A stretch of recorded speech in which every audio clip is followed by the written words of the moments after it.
सभी हिंदी साहित्य प्रेमियों का हिंदी साहित्य की क्लास में आपका हार्दिक स्वागत, अभिनंदन। हम पढ़ रहे हैं आचार्य रामचंद्र शुक्ल जी का हिंदी साहित्य का इतिहास। आचार्य रामचंद्र शुक्ल जी के हिंदी साहित्य के इतिहास के अंतर्गत हम आदिकाल, भक्तिकाल, रीतिकाल पढ़ चुके हैं। अब हमारी श्रृंखला है आधुनिक काल से संबंधित। देखिए, आधुनिक काल के अंतर्गत सामान्य परिचय में हम प्रकरण 3 तक पढ़ चुके हैं। प्रकरण 4 में भी है सामान्य परिचय, और वो भी किसका है? गद्य साहित्य के विस्तार का। गद्य साहित्य का प्रसार किस प्रकार से हुआ था। प्रकरण 3 के अंतर्गत हम पढ़ चुके हैं प्रथम उत्थान। प्रथम उत्थान के नाम से जाना जाता है प्रकरण 3 आचार्य रामचंद्र शुक्ल जी के अनुसार।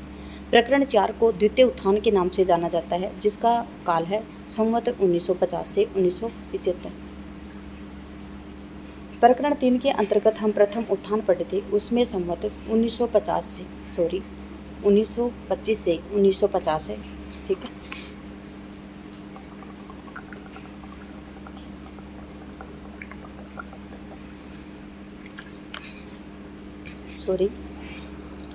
सामान्य परिचय हम पढ़ चुके हैं। सामान्य परिचय के अंतर्गत पढ़ा हमने कि द्वितीय उत्थान के अंतर्गत किस प्रकार से हिंदी की पृष्ठभूमि रही है।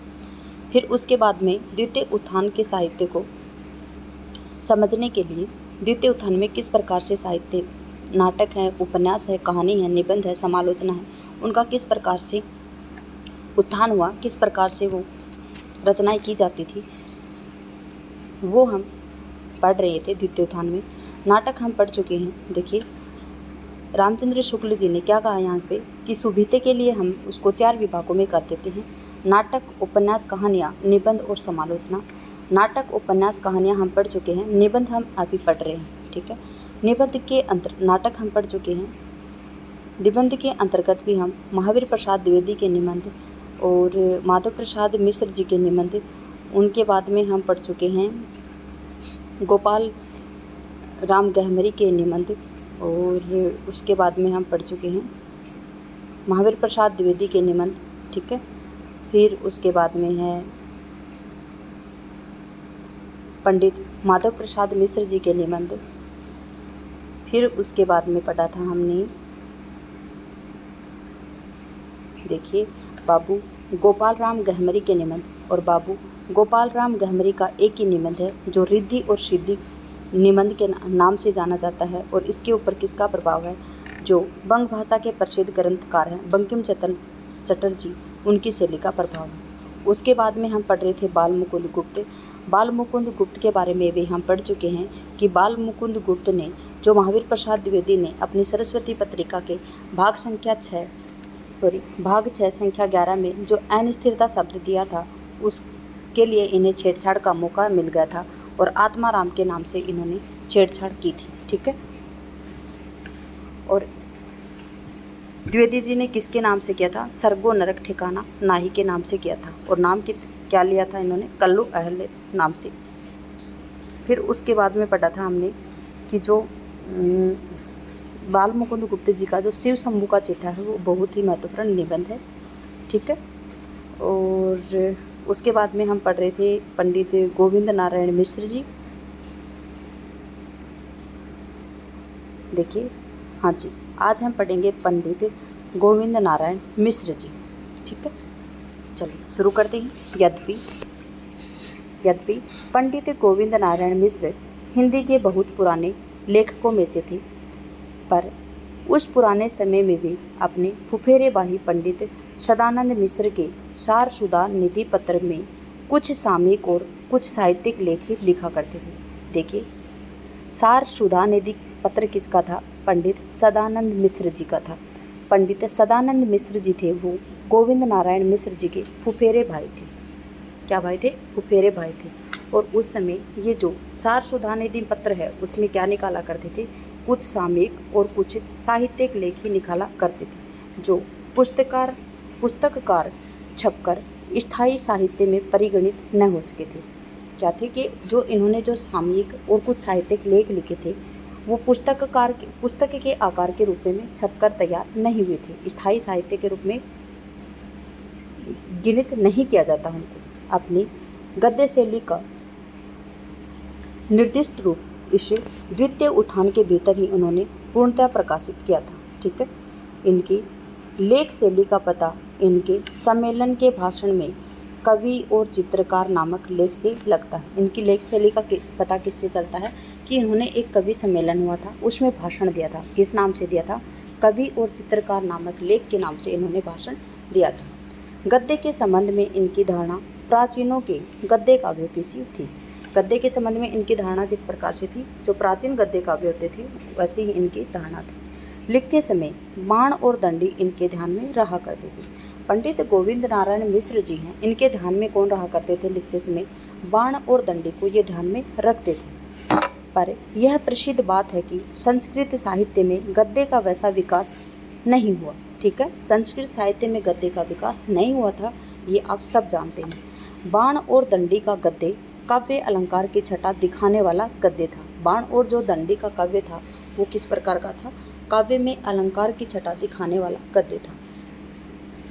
विचारों को उत्तेजना देने वाला, भाषा की शक्ति का प्रसार करने वाला गद्य इनका नहीं था। क्या था?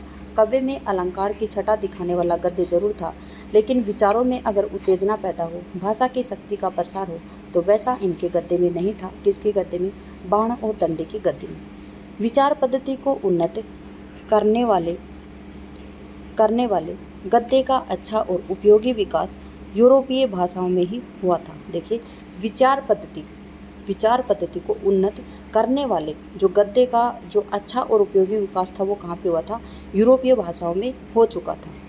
गद्य काव्य की पुरानी रूढ़ि के अनुसरण से शक्तिशाली गद्य का प्रादुर्भाव नहीं हो सका था। ठीक है, जो गद्य काव्य हैं उनकी जो पुरानी रूढ़ि थी, पुरानी जो परंपरा है, उसी का अनुसरण वो करते आ रहे थे, जिससे शक्तिशाली गद्य का प्रादुर्भाव नहीं हो सका था। पंडित गोविंद नारायण मिश्र के गद्य को समास अनुप्रास में गुथे शब्द गुच्छों का एक अटाला समझिए। पंडित गोविंद नारायण मिश्र जी के गद्य हैं, उनको आप किस प्रकार से समझेंगे कि समास अनुप्रास में गुथे शब्द गुच्छों का एक अटाला समझिए। ठीक है, जहाँ से कुछ विचार उपस्थित करते हैं वहाँ भी पद छटा ही ऊपर दिखाई पड़ती है। शब्दावली दोनों प्रकार की रहती है, संस्कृत की भी रहती है और ब्रजभाषा काव्य की भी रहती है। एक और प्रगल्भ प्रतिभा स्रोत से समुत्पन्न शब्द कल्पना कलित अभिनव भाव माधुरी है, तो दूसरी ओर तम तोम मटकाती मुकाती पूर्णचंद की सकल मन भाई छिटकी जुनाई है। यद्यपि यह गद्य एक क्रीड़ा कौतुक मात्र है, इनकी थोड़ी सी झलक देख लेनी चाहिए। देखिए, इनमें से इस पैरा में से कोई इम्पोर्टेंट क्वेश्चन बनने वाला नहीं है। ठीक है, जहाँ पे इम्पोर्टेंट क्वेश्चन बनेगा उसको हम पूरा फोकस करके पढ़ेंगे। साधारण गद्य का नमूना इस प्रकार से है। देखिए, आप पढ़ें तो पढ़ सकते हैं, वरना इतनी इनकी खास ज़रूरी नहीं है। काव्य में गद्य इनका इस प्रकार से था। ठीक है, अगला पढ़ते हैं हम। देखिए, भारतेंदु के सहयोगी लेखक प्राय उचित, उत्पन्न, उच्चरित, नव आदि से ही संतोष करते थे, पर मिश्र जी ऐसे लेखकों के बिना किसी ज़रूरत के उपसर्गों का कुंछला जोड़ जनता के इन जाने बूझे शब्दों को समुचित, समुन्नित, समुच्चरित, अभिनव करके अजनबी बना देते थे। कौन बना देते थे? मिश्र जी बना देते थे। ठीक है, मृदुता, कुटिलता, शुक्रता, समीपता, ऋजुता आदि के स्थान पर मार्दव, कौटिल्य, शौकर्य, सामीप्य, आर्जव आदि ऐसे ही लोगों की प्रवृत्ति में लाए जाते थे। इतना इम्पोर्टेंट ये नहीं है। ठीक है, मैंने वैसे पढ़ा दिया आपको, लेकिन इतना इम्पोर्टेंट नहीं है। आगे पढ़ते हैं बाबू श्याम सुंदर दास जी। बाबू श्याम सुंदर दास जी नागरी प्रचारणी सभा के स्थापना काल से लेकर बराबर हिंदी भाषा, कवियों की खोज और इतिहास आदि के संबंध में लेख लिखते आए हैं। आप जैसे हिंदी के अच्छे लेखक हैं, वैसे ही बहुत अच्छे वक्ता भी हैं। आपकी भाषा इस विशेषता के लिए बहुत दिनों से प्रसिद्ध है कि उसमें अरबी फारसी के विदेशी शब्द नहीं आते हैं। इनकी भाषा किस लिए प्रसिद्ध है? इनकी भाषा इसलिए प्रसिद्ध है कि इनकी भाषा में अरबी फारसी के विदेशी शब्द नहीं आते हैं। इनकी भाषा में, बाबू श्याम सुंदर दास की भाषा में। आधुनिक सभ्यता के विधानों के बीच ही लिखा पढ़ी के ढंग पर हिंदी को ले चलने में उनकी लेखनी बहुत कुछ योग दिया है। उनकी लेखनी ने बहुत कुछ योग दिया है। किनकी लेखनी ने? बाबू श्याम सुंदर दास जी की लेखनी ने। अगला है, बाबू साहब ने बड़ा भारी काम लेखकों के लिए सामग्री प्रस्तुत करने के लिए किया है। देखिए, बाबू साहब का जो सबसे बड़ा भारी काम क्या था कि इन्होंने लेखकों के लिए सामग्री प्रस्तुत की है। हिंदी पुस्तकों की खोज के विधान द्वारा अपने साहित्य का इतिहास, कवियों के चरित्र और उस पर प्रबंध आदि लिखने का बहुत सा मसाला इकट्ठा करके रख दिया।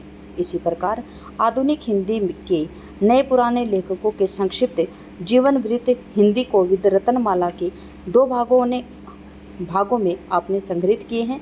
शिक्षा उपयोगी 3 पुस्तकें, भाषा विज्ञान, हिंदी भाषा और साहित्य तथा साहित्यालोचना भी आपने लिखी और संकलित की है। शिक्षा के उपयोग में इनकी 3 पुस्तकें हैं। कौन कौन सी हैं? भाषा विज्ञान है, हिंदी भाषा है, साहित्य तथा साहित्यालोचन है, आपने लिखी हैं और उनको संकलित भी आपने की हैं। हास्य विनोद पूर्ण लेख लिखने वालों में कलकत्ते के पंडित जगन्नाथ प्रसाद चतुर्वेदी का नाम बराबर लिया जाता है। किसका नाम लिया जाता है? जगन्नाथ प्रसाद चतुर्वेदी का नाम लिखा जाता है, क्योंकि वो हास्य विनोद से पूर्ण लेख लिखा करते थे। कहाँ के थे वो? कलकत्ते के थे। पर उनके अधिकांश लेख भाषण मात्र हुआ करते थे। जो जगन्नाथ प्रसाद चतुर्वेदी हैं, उनके जो अधिकांश लेख हैं वो क्या थे? भाषण मात्र हुआ करते थे। स्थायी विषयों पर लिखे हुए निबंध इनके नहीं हैं। वो क्या करते थे? भाषण के रूप में लिखते थे, स्थायी विषयों पर वो नहीं लिखते थे। कौन? जगन्नाथ प्रसाद चतुर्वेदी जी। अगले हैं चंद्रधर शर्मा गुलेरी। पंडित चंद्रधर शर्मा गुलेरी का जन्म जयपुर में एक विख्यात पंडित घराने में 25 आषाढ़ संवत 1940 को हुआ था। इनके पूर्वज कांगड़े के गुलेर नामक स्थान से जयपुर में आए थे।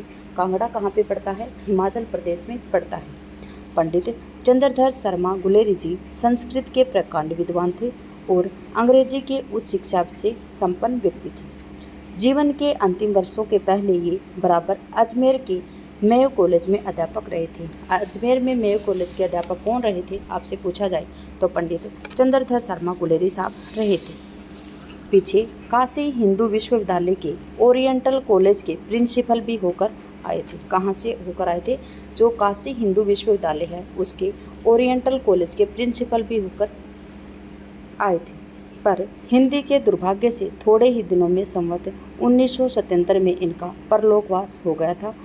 ये जैसे धुरंधर पंडित थे वैसे ही सरल और विनोदशील प्रकृति के व्यक्ति भी थे। ठीक है, अगला है गुलेरी जी ने सरस्वती के कुछ ही महीनों पीछे अपनी थोड़ी अवस्था में ही जयपुर के समालोचक नामक एक मासिक पत्र अपने संपादकत्व में निकाला था। देखिए, गुलेरी जी ने भी सरस्वती के कुछ महीनों के पीछे ही कौन सा पत्र निकाला था? समालोचक नामक पत्र निकाला था, जो कहाँ से निकलता था? जयपुर से निकाला था इन्होंने। कैसा पत्र था? तो मासिक पत्र था। किसने निकाला था समालोचक नाम से? तो पंडित चंद्रधर शर्मा गुलेरी जी ने निकाला था। उक्त पत्र द्वारा गुलेरी जी ने एक बहुत ही अनूठी लेख शैली लेकर साहित्य क्षेत्र में उतरे थे। ऐसा गंभीर और पांडित्यपूर्ण हास्य जैसा इनके लेखों में रहता था, कहीं देखने को नहीं आया था। अनेक गृह शास्त्रीय विषयों पर कथा प्रसंगों की ओर विनोदपूर्ण संकेत करती हुई इनकी वाणी चलती थी। इसी प्रसंग गर्भत्व के कारण इनकी चुटकियों का आनंद अनेक विषयों पर जानकारी रखने वाले पाठकों को भी विशेष मिलता रहता था। इनके व्याकरण ऐसे रूखे विषय के लेख भी मजाक में खाली नहीं होते थे। ठीक है, जो व्याकरण जैसे विषय लिखते थे वो भी मजाक के रूप में ये लिखते थे। यह बेधड़क कहा जा सकता है कि शैली की जो विशिष्टता और अर्थ गंभीरता वक्रता गुलेरी जी में मिलती है वह किसी और लेखक में नहीं मिलती है। क्या कह रहे हैं रामचंद्र शुक्ल जी कि बेधड़क से कहा जा सकता है कि जो विशिष्टता और अर्थ गंभीरता वक्रता अर्थ गर्भित वक्रता गुलेरी जी में मिलती है वो और किसी लेखक में नहीं मिलती है। इनमें स्मित हास की सामग्री ज्ञान के विविध क्षेत्रों से ली गई है। अतः इनके लेखों का पूरा आनंद उन्हीं को मिल सकता है जो बहुज्ञ हो और कम से कम बहुश्रुत हो। इन्हें कछुआ धर्म और मारेसी मोही कुठाव नामक लेखों से उद्धरण किया है। किस नाम से? कछुआ धर्म और मारेसी मोही कुठाव। याद रखेंगे, दो इनके निबंध हैं, लेख हैं। कौन से हैं? कछुआ धर्म है और मारेसी मोही कुठाव किसके निबंध हैं? तो ये चंद्रधर शर्मा गुलेरी जी के निबंध हैं।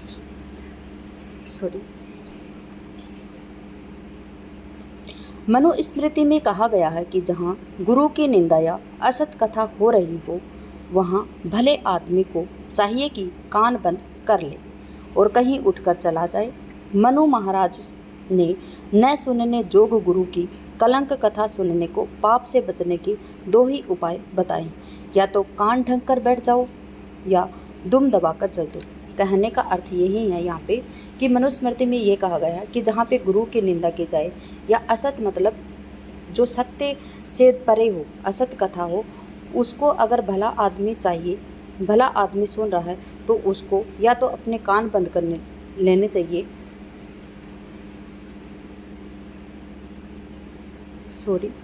या फिर उठकर कहीं चले जाना चाहिए, क्योंकि गुरु के बारे में जो गलत सुनना है वो किसी कलंक से कम नहीं है। तीसरा उपाय जो और देशों के भी 100 में से 90 आदमियों ने ऐसे अवसर पर सूझेगा, पर मनु ने नहीं बताया कि जूता लेकर या मुक्का तानकर सामने खड़े हो जाओ और निंदा करने वालों का जबड़ा तोड़ दो या मुंह पिचका दो या फिर ऐसी हरकत न करें। देखिए, ये आज के युग में ऐसा ही होता है। आप सभी को पता है, आज के युग से आप सभी परिचित हैं, मेरे बताने की ज़रूरत ही नहीं है कि आज के युग में कैसा होता है। आज के युग में दुम दबाकर दौड़ने वाले लोग नहीं हैं, असत्य हैं वो तो मज़े लेकर वो सुनते हैं, खिल्लियाँ उड़ाते हैं, हंसी उड़ाते हैं, मजाक उड़ाते हैं और लास्ट में क्या करते हैं, पत्थरों से, लठों से फिर वो वार करने लगते हैं। आज का युग ये है। देखिए, पुराने से पुराने आर्यों ने अपने भाई असुरों से अनबन हुई थी। देखिए, पुराने से पुराने आर्यों की अपने भाई असुरों से अनबन हुई थी। असुर असुरिया में रहना चाहते थे। आर्य सप्त सिंधुओं की आर्याव्रत बनाना चाहते थे। आगे चल दिए, पीछे वे दबाते आए। विष्णु ने अग्नि, यज्ञपात्र और अरणी रखने के लिए 3 गाड़ियाँ बनाई थी। उसकी पत्नी ने उनके पहियों को चूल को घी में आंच दिया, ठीक है, ओज दिया। उखल मुसल और सोम कूटने के पत्थरों तक को साथ लिए हुए वो कारवां मुजवंत हिंदू कुश के एक मित्र दर्रे खैबर से होकर सिंधु की एक घाटी में उतरा। पीछे से स्वान, भ्रांज, अंभीर, बभराई, हस्त, सुहस्त, कृष्ण, संड, मर्क मारते चले आते थे। वज्र की मार से पिछली गाड़ी भी आधी टूट गई थी, पर 3 लंबे डंग भरने वाले विष्णु ने पीछे फिरकर नहीं देखा और न जमकर मैदान लिया। जमकर मैदान लेना मतलब भिड़े नहीं हुआ आपस में। पितृभूमि अपने भातृत्वों के पास छोड़ आए और वहाँ से भातृवैश्य व्यधाय सजातानाम मध्य मिष्ठाई देवताओं की आहुति देने लगे। जहाँ जहाँ रास्ते में टिके थे वहाँ वहाँ यूप खड़े हो गए। वहाँ की शुद्धता सुफला सस्य श्यामला भूमि में ये बुलबुलें चहकने लगी। देखिए, ये आप स्वयं पढ़ सकते हैं, इतना खास ज़रूरी नहीं है ये। देखिए, यहाँ से यहाँ तक है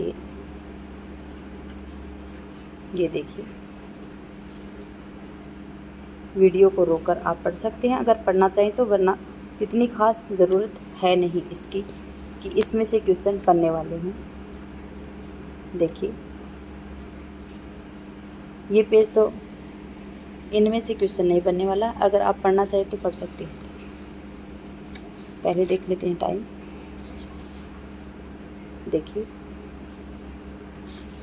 इस द्वितीय उत्थान के भीतर हम 2 ऐसे निबंध लेखकों का नाम लेते हैं जिन्होंने लिखा तो कम है, जिन्हें लेखों में भाषा की नई गतिविधि और आधुनिक जगत की विचारधारा से उद्दीप्त नूतन भावभंगी के दर्शन होते हैं। सरस्वती के पुराने पाठकों में से बहुतों ने अध्यापक पूर्ण सिंह के लेखों का स्मरण होगा। पूर्ण सिंह की है आचरण की सभ्यता, मजदूरी है इनके 3-4 निबंध उक्त पत्रिका में निकले थे। उनमें विचारों और भावों के एक अनूठे ढंग से मिश्रित करने वाले। देखिए, यहाँ पे देख लेते हैं, कुछ रह तो नहीं गया।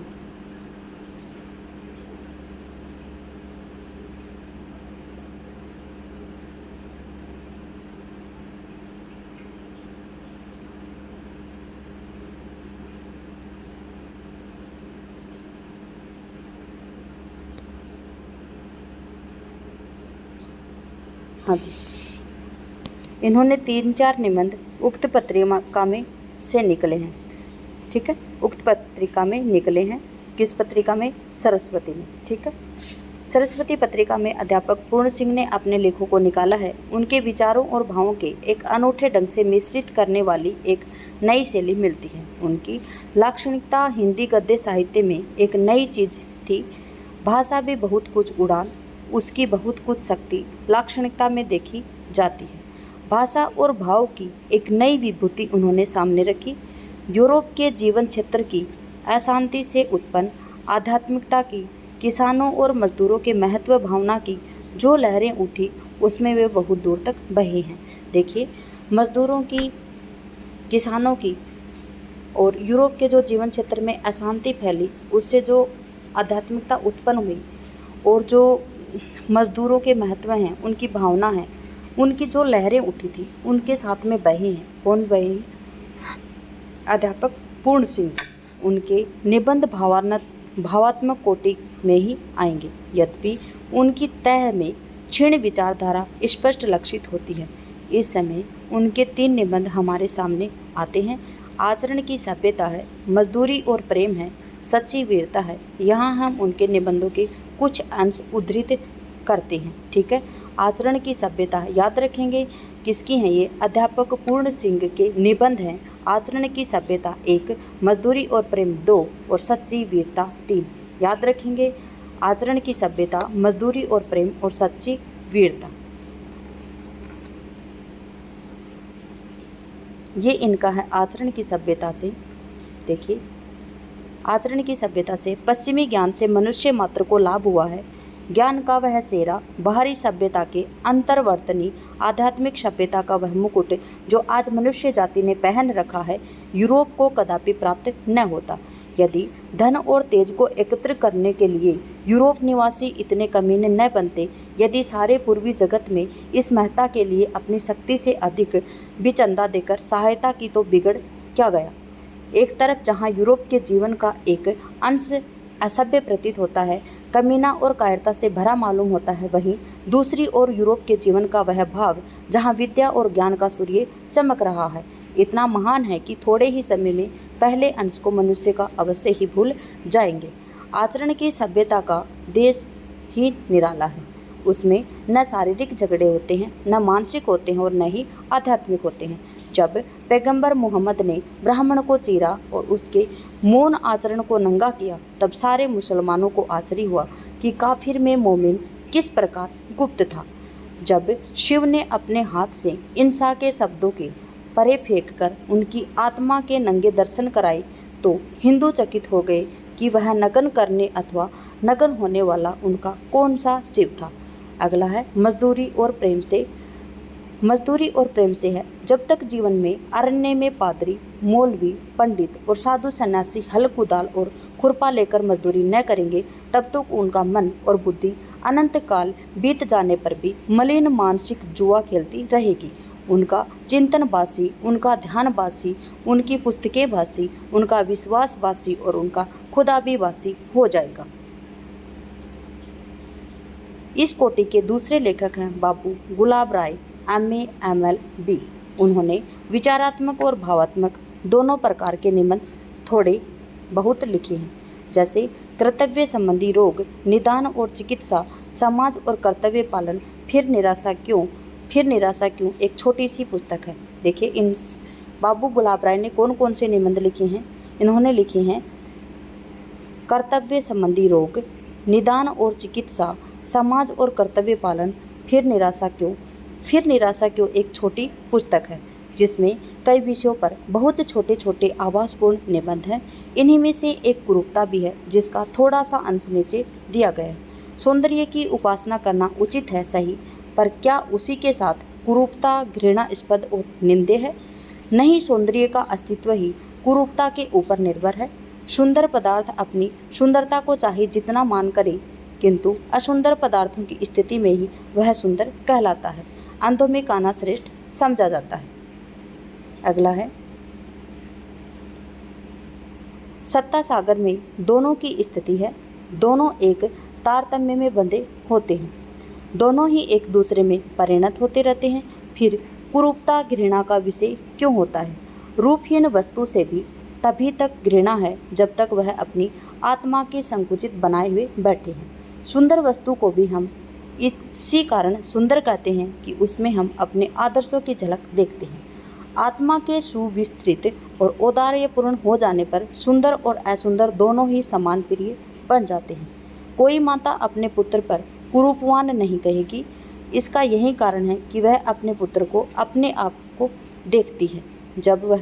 जब हम हमारे संसार में अपने आप को देखेंगे तब कुरूपवान भी रूपवान हमें दिखाई देने लगेगा। बहुत ही अच्छी पंक्तियाँ हैं ये, हमारे जीवन में ढालने योग्य पंक्तियाँ हैं ये। अब निबंध का प्रसंग यहीं समाप्त किया जाता है। ठीक है, निबंध का प्रसंग यहीं समाप्त किया जाता है। खेद है कि समाज शैली पर ऐसे विचारात्मक निबंध लिखने वाले, जिसमें बहुत ही चुस्त भाषा के भीतर एक पूरी अर्थ परंपरा की कसी हो, अधिक लेखक हमें नहीं मिले हैं। देखिए, द्वितीय उत्थान के अंतर्गत क्या कह रहे हैं आचार्य रामचंद्र शुक्ल जी कि खेद है कि समाज शैली पर ऐसे विचारात्मक निबंध लिखने वाले, जिसमें बहुत ही चुस्त भाषा के भीतर एक पूरी अर्थ परंपरा कसी हो, ऐसे लेखक हमें नहीं मिले हैं। किसमें नहीं मिले हैं? द्वितीय उत्थान में। अगली क्लास में पढ़ेंगे हम समालोचना। क्लास में बने रहने के लिए आपका धन्यवाद। आपका दिन शुभ रहे। जय हिंद, जय भारत, जय जवान, जय किसान।